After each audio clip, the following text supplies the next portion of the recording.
Which propaganda effort was so successful, people still believe it today? Story 1. That fat is the thing to avoid in foods, taking away the spotlight from sugar. Story 2. Turning the light on in the back seat of the car is illegal. Am I the only kid whose father simply said, "It makes it harder to see"? And once I started driving, I realized why my dad got so mad. Story 3. Autism and vaccines. The original guy wanted to advertise his own vaccine but did not disclose this when he published a hit piece on the mainstream vaccine at the time in a reputable journal. His alternative vaccine failed. His paper was bashed and ultimately retracted. Yet people smart enough to work at Google didn't vaccinate their kids. Andrew Wakefield, a former gastroenterologist and the man responsible for this anti-vax show, originally wanted to prove that vaccines were responsible for bowel disease, as well as linking into autism. He was put through a tribunal by the GMC and it was found that not only had he lied about his research, but he was found to have committed 12 acts of abuse against developmentally disabled children. After, he put them through unnecessary and invasive procedures to try and prove that vaccines were responsible for autism and bowel disease. He put children through unnecessary colonoscopies and lumbar punctures, spinal taps. He was struck off from the medical register and is no longer allowed to practice medicine. He continues to make a living promoting and speaking at anti-vaccine propaganda events. People should remember that anti-vaxxers are looking up to an abuser found to have put developmentally disabled children through unnecessary medical procedures. Let's not understate how much of a piece of garbage this man is. Story 4. That Napoleon Bonaparte was short. He was 5 feet and 7 inches tall, which might be a little bit on the shorter side by modern standards, but it was around the average height for people back then. The idea that he was short actually came from a British propaganda campaign to mock him. Also due to starting out as an artillery officer, when he got high rank, he sometimes liked to micromanage the cannons, a job meant for corporals. This earned him the nickname Little Corporal from his troops. It's a term of endearment. The Brits may have heard it and put more emphasis on the little part. The French measurement of a foot was equivalent to around 13 of today's inches, so at 5 foot he was actually 5'5" or slightly above. The cheeky Brits knew this. Story 5. Nestlé did a smear campaign saying formula feeding is best. They mainly did it in third world countries. Nestlé owns the majority of formula companies, so they got rich. And uneducated third world countries suffered as they would rather use this healthier option, but made it with dirty water, meaning children died, which wasn't needed as most have no issue making breast milk. Nestlé is amongst the most evil companies in the world. And they're still doing these messed up practices today. The way they monopolize water sources should be outright illegal. Story 6. Apparently in the 80s, KFC ran a Christmas-themed ad in Japan, and to this day the Japanese eat KFC on Christmas. When I was in Japan on Christmas, I won a quiz at a party and they gave me fried chicken because they believed that was their traditional Christmas food. It was ridiculous, and it is one of the really odd memories of mine. Story 7. Engagement rings are required for marriage. In Germany, you buy one ring. When you're engaged, you wear it on the left hand. When married, you switch it to the right. Very practical. Story 8. Many Korean people believe that fans can cause death. Even my mother, who moved to America in her mid-teens, still prohibits me from leaving a fan on overnight for fear of death. There's a conspiracy theory that the South Korean government spread this myth as propaganda to prevent energy overusage, but its origins are unknown. It's strange that many Koreans believe this myth, considering it is one of the most technologically advanced countries. Story 9. Absinthe makes you hallucinate was propaganda because it was hurting the wine industry. That's meant to discourage use. Some people would just want it more. Story 10. When Edward Bernays, the father of public relations, literally renamed propaganda, that we want people to think is not bad to public relations and advertising, and he literally admitted in a book he made called Propaganda. Propaganda is quite literally just media that is attempting to persuade you. It might be honest or dishonest, but no matter what, it is still propaganda. Story 11. Carrots make your vision better. This rumor was started in World War II to hide the invention of radar. The public was told that Allied pilots found the German bombers during the Blitz because they had good eyesight because they ate their carrots. But in reality, it was that the British had an early radar system in place that they did not want the Germans to find out about and bomb. Also, carrots were an abundant vegetable at the time in the war. Story 12. That big curvy line of toothpaste with a Dairy Queen curl we've seen in every toothpaste ad? You don't need more than a pea-sized smear of paste on your brush. Story 13. The teeth are supposed to be perfectly white. People should know that a healthy set of teeth doesn't mean they're perfectly white. Super white teeth are not even normal. Our enamel will slowly become more translucent as we age, revealing the color of dentin, which is yellow underneath it. That's why as we get older, our teeth will become yellower. That doesn't mean they're not healthy or unclean. I see teeth whitening similar to other anti-aging measures. It doesn't make you healthier, but it does make you look younger. Story 14. Columbus was the only person who believed the world was round. Literally, everyone who could read knew that the earth was round. Nobody thought Columbus would fall off the edge. They thought his crew would starve to death before reaching the East Indies, and he totally would have. The reason that the Portuguese rejected Columbus's request for money and ships is that they calculated how far the East Indies were to the west based on the raw data provided by the works of Marco Polo. The Portuguese had a rough idea of how far Japan was to the west of Portugal. They knew how vast the combined Atlanto-Pacific Ocean was. Story 15. Sugar companies paid the media to say that fat made you fat. I mean, all food in extreme amounts will put you on the heavy side, but sugar is the true villain here. There's a book written in the 80s, I think, called The White Death. The author was basically hounded almost to death by sugar companies and mocked and treated like scum for telling the truth. Story 16. That touching a baby bird will make its mother reject it. Lies. Put the baby back in the nest if you can, but don't touch baby rabbits. I watched my pet mama rabbit eat all her babies one by one after we handled them. Well, I didn't watch it, but they disappeared pretty fast. And my parents were horrified trying to keep the blood cleaned up so my 7-year-old self wouldn't see the gore. Story 17. That if you ask if someone is a cop, if they're a cop, they're legally required to say yes, they are. Of course, they aren't required to. That defeats the entire purpose of working undercover. It's actually standard procedure while working undercover to say, yes, lol, when asked if you're a cop. Bonus points for dabbing. Story 18. The old woman who sued McDonald's over burning herself with her coffee was just money hungry. For clarity, an elderly woman was a passenger in a car, pulled over in the lot to add sugar after getting a coffee, and it spilled all over her lap. It burned her really bad and she just set out to get McDonald's to pay her hospital bills because they served the coffee way too hot. They ended up launching this whole PR campaign where they smeared this poor lady, even taking out spots in local papers over how silly and money-hungry she was. Comedians, musicians, and radio hosts made fun of her and made her out to be money-hungry instead of a victim. She originally requested that they pay her 5-figure medical bills. They stonewalled. She sued, and it was the judge who decided to make an example out of them, since it was proven that they had been purposely selling near-boiling cups of coffee to discourage refills, despite being warned that this was unhealthy and that the cups were not made to hold liquids that hot. Story 19. Knuckle cracking gives you arthritis. If it did, I would make a living being the overly dramatic old white person in infomercials that can't pick up a bottle, and I'm only 31. Story 20.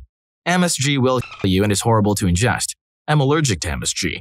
Really, it is delicious, and your body produces it naturally while breaking down regular salt. Some people do have sodium issues, and it may not be good for them, but that's a tiny micro percentage of people. There's MSG in breast milk, tomatoes, and Parmesan cheese, etc. It is a natural component of most protein-containing foods. Story 21. Diamonds as a symbol of eternal love. Also, the belief that diamonds are rare when in reality, it's because they're artificially scarce. I mean, they're pretty rare, because they're only found below 20 or so. It takes a while to just find one. And then when you break the block, it was actually above lava and the diamond falls in and burns up. Story 22. The war on prematurely illegalized substances we didn't understand and hadn't had the chance to do a lot of research on, psychedelics and pot mainly, and created a black hole of misinformation and mistrust by the public, as well as removed funding for those medicines that now, thanks to private funding, we're realizing can have hugely positive effects when dealing with mental health. Story 23.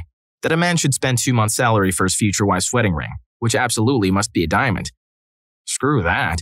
I spent a total of $150 for my wife's ring and she really loves it, and it's a sapphire.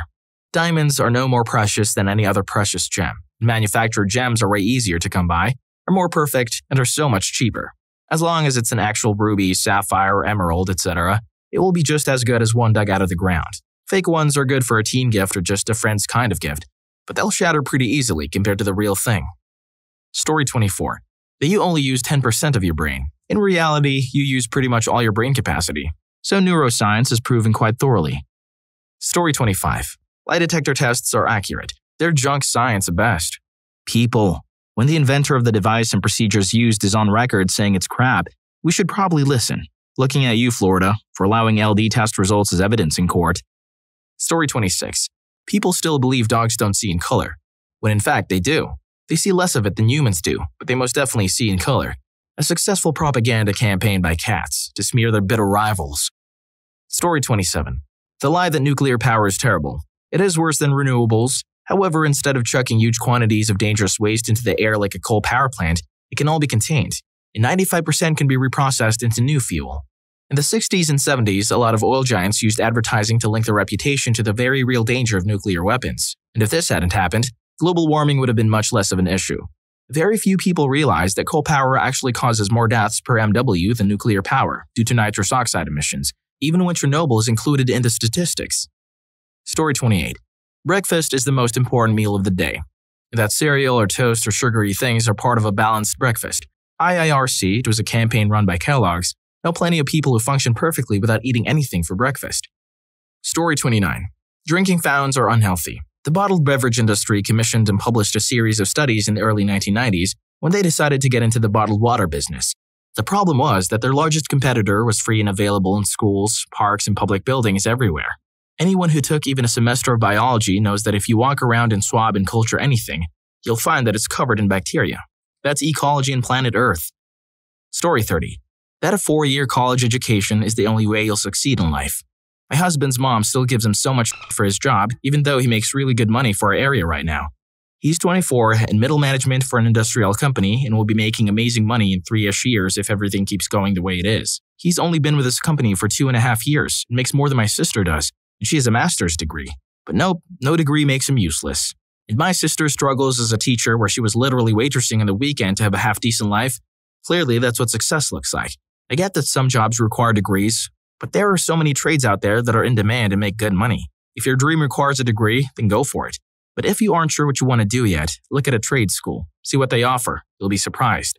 Story 31. If you jack off too much, you will go blind. Son, if you keep doing it, you'll go blind. I'm over here, Dad. Story 32. The idea that fluoridated drinking water was dangerous was started by the USSR. The belief that HIV was created by the US government was also started by the USSR, but that one's not nearly as popular today.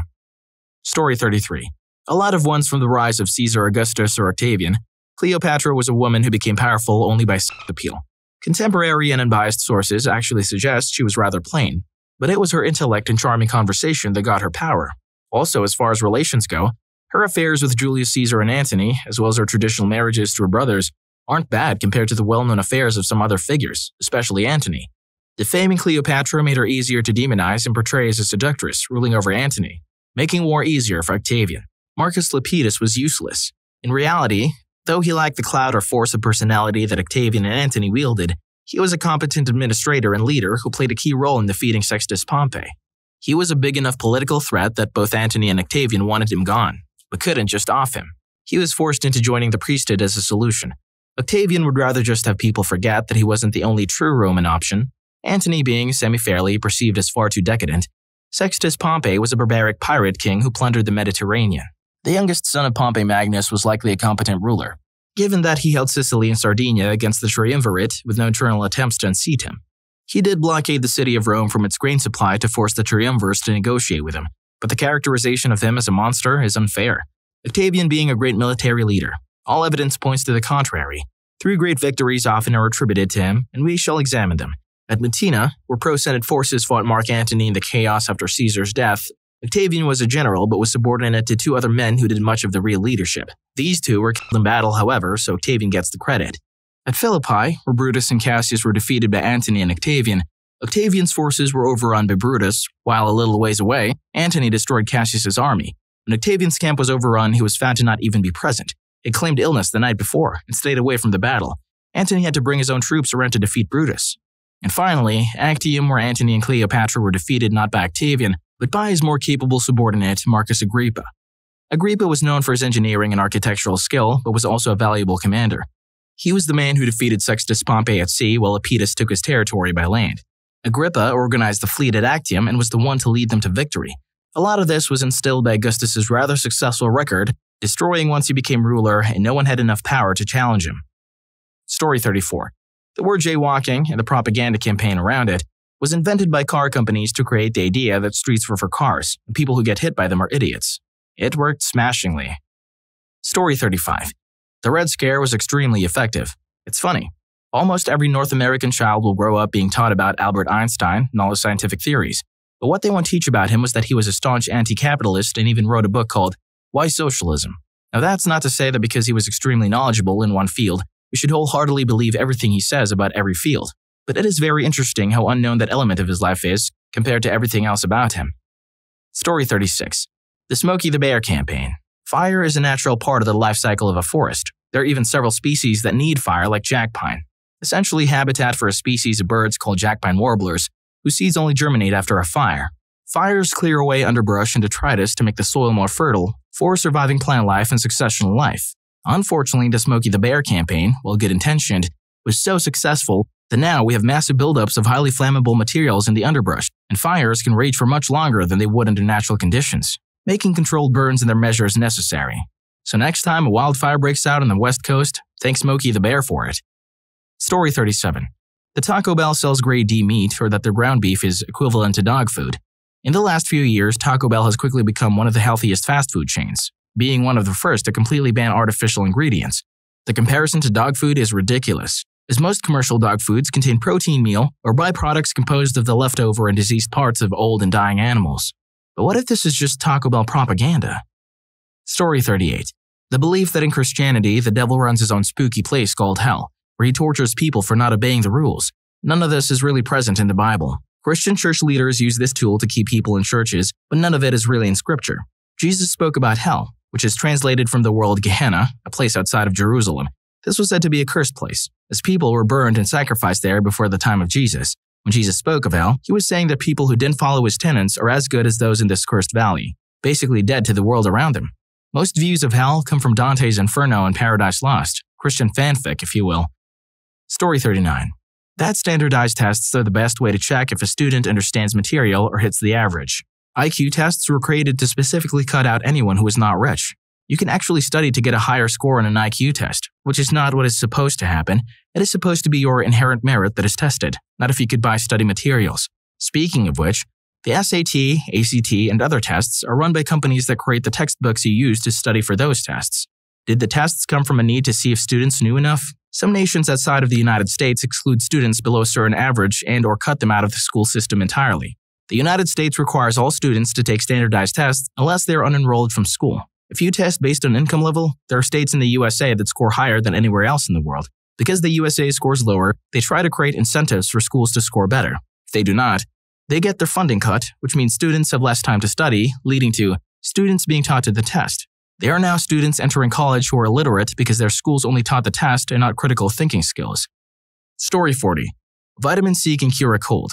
Vitamin C aids in preventing colds. Story 41. That AIDS was engineered in an American lab. It was a lie created by the Soviets to create distrust among some populations toward the US. To this day, many Africans or Middle Easterns believe it.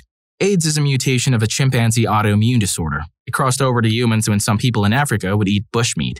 Bushmeat was chimpanzees found dead on the side of the road. It took several occurrences before the disease was able to cross over. Story 42. The Australian Liberal Party can manage an economy, or water, or broadband, or the climate, or themselves. Story 43. The Monsanto farmer lawsuit. The guy went around saying some pollen blew into his field and he suddenly got sued for not being able to command the wind. That is not what happened. He signed a contract with Monsanto for their seeds and then deliberately attempted to create a cross-pollinated hybrid, which was specifically forbidden in the contract he had agreed to. Pretty clear-cut case, really. But the rumor mill turns it into Monsanto sues multiple farmers wherever their patented pollen ends up blowing. They're a bad corporation for other reasons, but this isn't one of them. Intellectual property law concerning genomes does not need to be reformed. Yes, but this version of events never happened. If you enjoyed this video, make sure to check out this next video. The YouTube algorithm really thinks you like it.